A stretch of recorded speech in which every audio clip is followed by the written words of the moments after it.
Tivaouane pare na ngir jëm ci li nga xam ne moo di ziar général bi di dimanche. waaw pare nañ. je crois que looy def depuis 96 ans quand même. ça a duré. ça a duré. waaw que war nañu roode quand même. pare nañ incha allah. wàccaay fan la toll fi mu ne nii. bah écoute ziar général c'est tout simple ah taalibe yi ñoo ko ñaanoon Serigne Babacar Sy à l'époque 1930. et que mu may leen ko ne nañ ko nar sekk benn jour boo xam ne daf leen di may ñu ñëw ziar ko. donc moom mu may leen ko chaque année ñu fixé ko ci suñu calendrier bopp. taalibe yëpp à l'ensemble du Sénégal et en dehors du Sénégal ñëpp ñëw. ziar Serigne nag ku ne xam na nuñ koy defee bu dee ci tarixa nga bokk.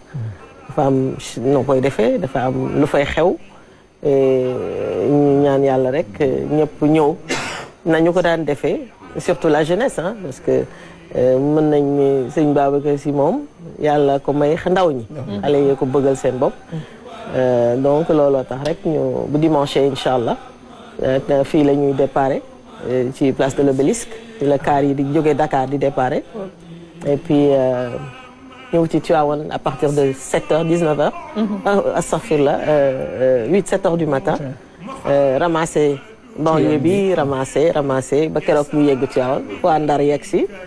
waa ñeneen ñi yegg si Kaolack tout le monde et on se retrouve à Tivaouane à partir peut-être de 10h 11h la ñëpp di ñëw balaa kilifa yi nag di doog a génn.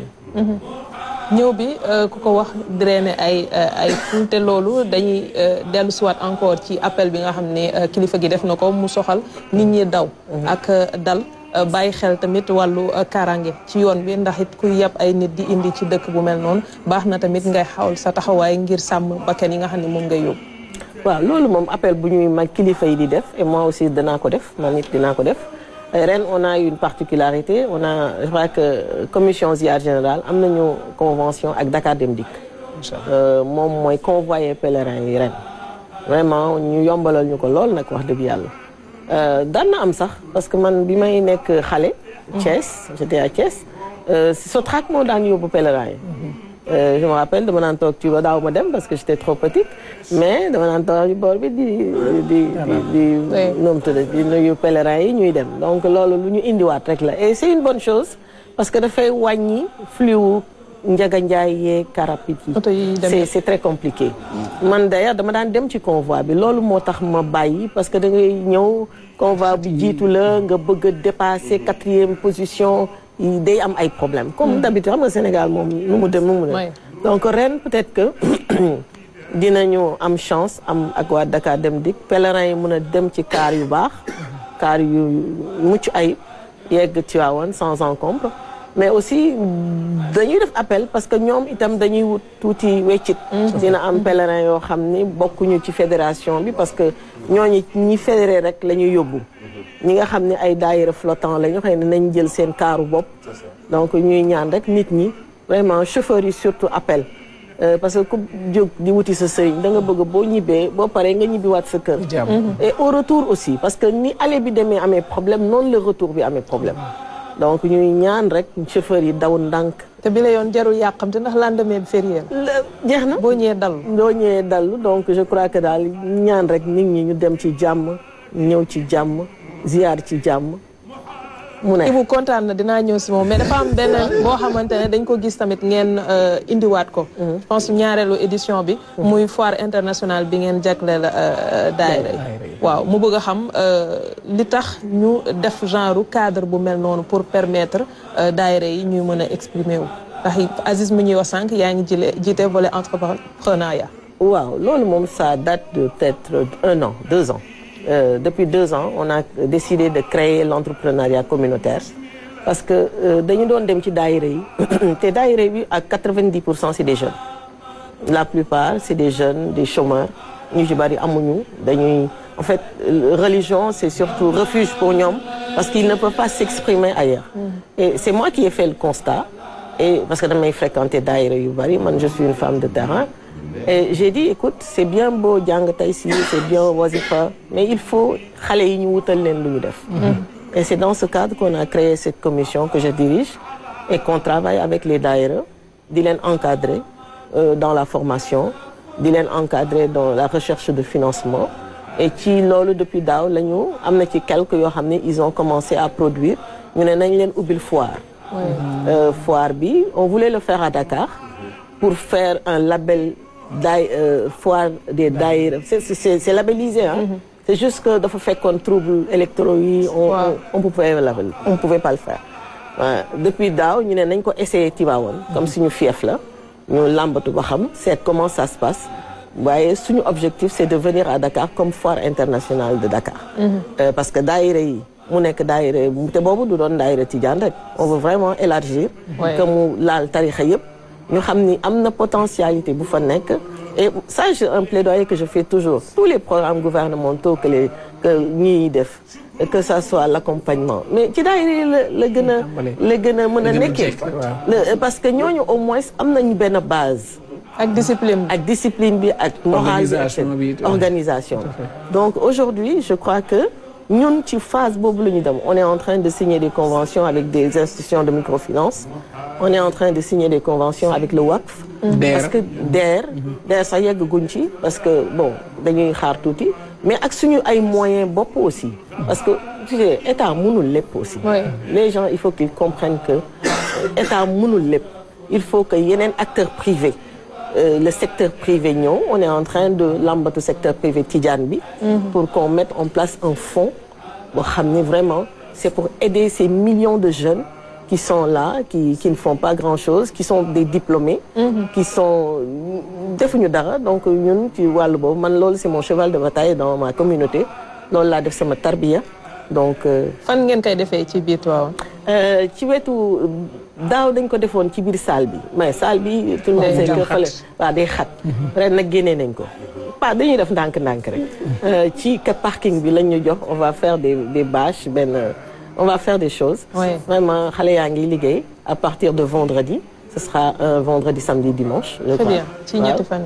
Et puis on va organiser un forum aussi. Un forum, ça, un petit panel avec le WACF.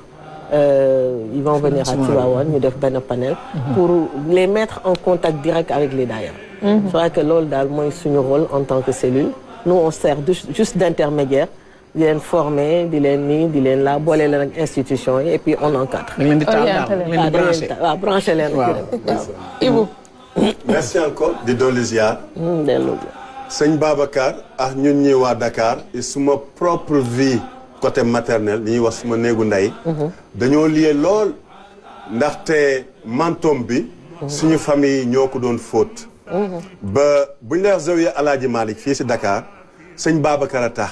ndaxte suñu maam Bamar Gueye ak suñu maamaat Alsane Sène ñoom ñoo lëkkaloo woon dëkk sëñ Babacar mais li ko histoire bu gudd la ñuy indi Alaaji Malick naan indi leen suñu pël bi muy jàng fii mu nekk benn tente benn bâche benn baax ba moo tax boo demee si zoe bi foofu mooy suñu kër maamaati après ba ñuy wasaaree ñuy ñëw ay Gueule Tapée ñu ne ñiy dem leen nekk Layène ñi nekk leen Tidiane muy facteur d'équilibre ba pare personnellement frère am bokkoon si ñi nga xam ne ñoo nekkoon dans le nord de la France. ñu def ay at et wëllëre boobu kon ne ba léegi du yàgg ñuy déggante muy ay message wala ay ziar jumaamu baragax yooyu waxuma nag sax wàllu ndar bi ndaxte ku bokk kër Cheikh Ahmed Iyane Sy wala kër Alaaji Maajoor nga xam ne kon bokk nañ ñun ñëpp yal na yàlla yombal lépp lii may insister si benn point dafa am benn échec bu am fii Sénégal ñun ñëpp ñu échoué si muy seetal suñu réew ñu ne dañ ko suspendre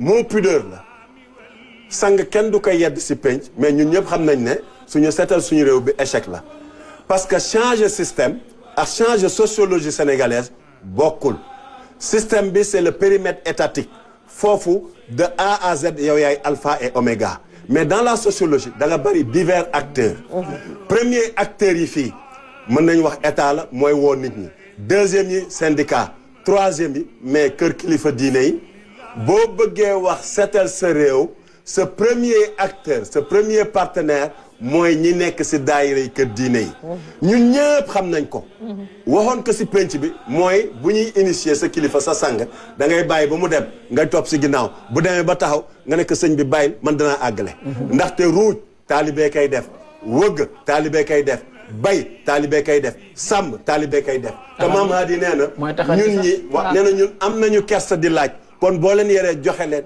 te nee na joxeel ñu jox la booy joxe nga joxe si yoonu yàlla kon bu ñu bëggee seetal suñu réew entrepreneuriat bi ñu wax ni mooy d'abord la phase test ñu ne waa kër sëñ Babacar yi kat nee nañu ni maa ngi si profité di nuyu waaye yéen jalaaw yëpp daayira yi foofu da nga ñëw dugg si benn kër kii nu mu tudd ñu ne la xalifa kii nu mu tudd ñu ne sëñ Bay ñu ne kii ni ma ne waa mais benn la ñu ne xalifa te boo nee baatu xalifa ñii wari yëpp sa xel si fu muy dem sëñ Babacar kon entrepreneuriat bi je pense que madame soxna si bind leen président de la République ne ko vous êtes dans les dispositions pour seetal suñu réew mi ñu essayer d'abord ak suñu fédération ñi nga xam ne dañoo fédéré ak daayira flottant gëm naa buñ ko defee def ko si Baye Fall def ko si waa kër Maam Baye Niass mais gis nga booba day set ba dañ naan waaw ñun xanaa ay jinne ñooy ñëw fi di ñu jàppale suñu liggéey je pense sociologiquement kenn mënu fi def dara si biir dëkk bi te daayira yi impliqué woo leen. boo demee si bërëb yi ñuy jaamoo yàlla sax nga gis leen. nga gis ko ni ñu koy toppatoo nu muy setee. ba pare kenn xaaru si dërëm. li tax kenn xaaru si dërëm parce que ngëm-ngëm la te ngëm-ngëm jofewoo benn effort pour mu dugg si yow yàlla moo la ko baaxee. li ko waykat bi waxoon waa xalam ñu ne yàlla may la loxo nga di si tàcc te fayoo si. ngay xool te fayoo si. mais kon ñi nekk si daayira bi yàlla na yàlla def ba ñu àgg si bés boobu. ñu dem si jàmm. chauffeur yi xam leen ne ñi ngeen di yóbbu. demuñu lu dul pour dem dellu si. daw ndànk dal ndànk. vraiment yàlla na yàlla def jàll ñu doon si jàmm. jërëjëf soxna Ibou soxna Yaasu message bi tey bi ngay jagleel taalibe yi pour bés bi nu mu doon. waaw message bi moom c'est mooy rek taalibe moom buy seeti sëriñam dafa am melokaan. benn bu ñaareel bi li ma leen njëkk a ñaax mooy discipline. parce que man damay wax toujours ab tijaan day discipliné. c'est important. discipline moo la mën a yóbbu fu nekk. booy dem nga xam ni da ngay fekki sa wasila. nga ngay fekki bërëb yi parce que ñun ci suñu xalaat mag ñi dem nañ mais demuñu. moo tax ñu fay dem tout le temps. donc booy dem col gi c'est important. comportement bi c'est important bien que xale yi sax ñu xasee discipliné lañu. mais aussi ñu ñaaxaat leen rek pour wane ni que booy dem di seeti sa sëriñ. parce que ñun ziar général c'est le moment de fusion avec notre wasila. ñëw taataan li mu wax mu jox ñu suñu yóbbal ñu ziyaare ko bu ñu amee suñu ñaar dërëm jox ko suñu amee suñu juróomi dërëm jox ko c'est pas une obligation aussi. rek mu jox ñu suñu yóbbal ba déwén. donc boo fay dem da nga sell na nga jàpp na nga def sa waxtu juróom parce que loolu c'est fondamental. boo demee na nga xam kër sëriñ si fan naka nga fay duggee. booy ziyaare sa sëriñ naka booy dugg ci rawdi yi. yooyu yëpp de toute façon y a des gens qui sont là-bas. am na loo xam boo ko solee sax doo fa dugg. donc ñaax rek nit ñi. ñu dem ci am nañ fa lool. waaw koskas moom loolu amuñu ci donc y a le service d'ordre qui est sur place. donc ñaan nit ñi rek ñu dem ziyaare suñu sëriñ tranquillement comme nañu ko def nawoon fawoon dans la simplicité et dans l'humilité ñu jox ñu suñu yóbbal ba déwén incha allah. jërëjëf soxna